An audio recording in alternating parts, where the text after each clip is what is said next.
Hello and welcome to Signature TV News Highlight this Tuesday. I am Abel Kure. A court-martial in Abuja has convicted the former theatre commander of Operation Lafia Dole, Major General Olusegun Adeniyi.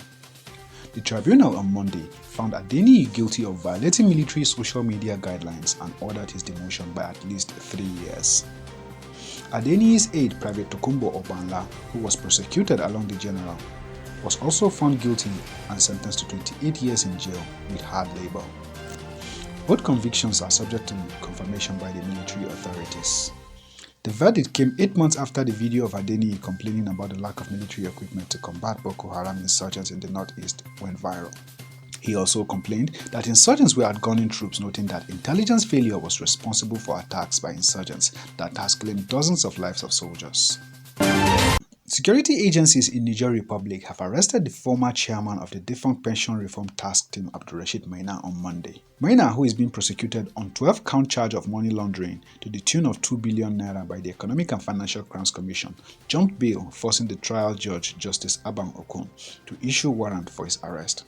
He was said to have stopped attending his trial since September 29, 2020, prompting Justice Abang of the Federal High Court Abuja to order the remand of his shortee, Senator Ali Ndume, last Monday.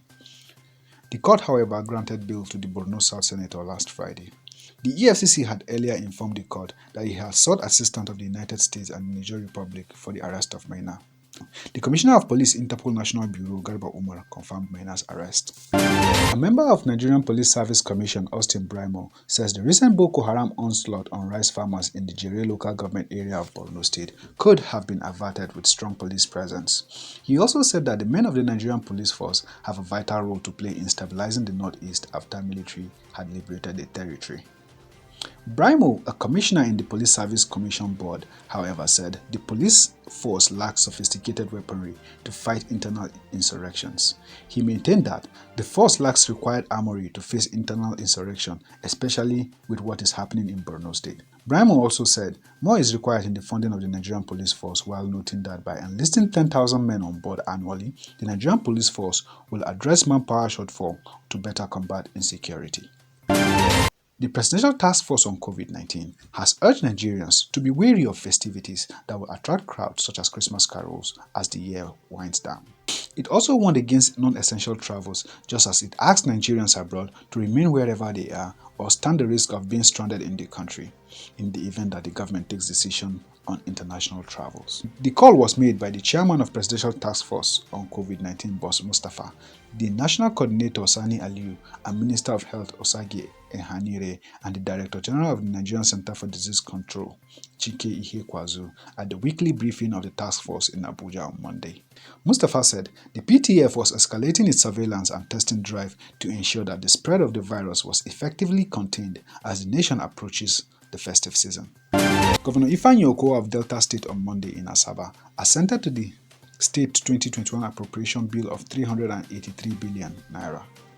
The bill, tagged Budget of Recovery, is made up of 210 billion capital expenditure and 173 billion naira recurrent expenditure. The Delta House of Assembly increased the budget figure of 378.48 billion naira proposed by the governor to 383 billion naira. Okowa assured the people that the state will strive to recover from the economic challenges caused by the coronavirus pandemic. The governor commended the State House of Assembly for the speedy passage of the bill. He said signing the budget before December would avail the state government the opportunity to further plan towards its implementation from January 2021. He added that the state government will remain focused in the implementation of the budget passed for the benefit of the people. Please do well to stay safe, maintain physical and social distancing, and wear your face mask whilst going about your daily activities. And that's Signature TV News Highlight for 12 p.m. Thanks for watching.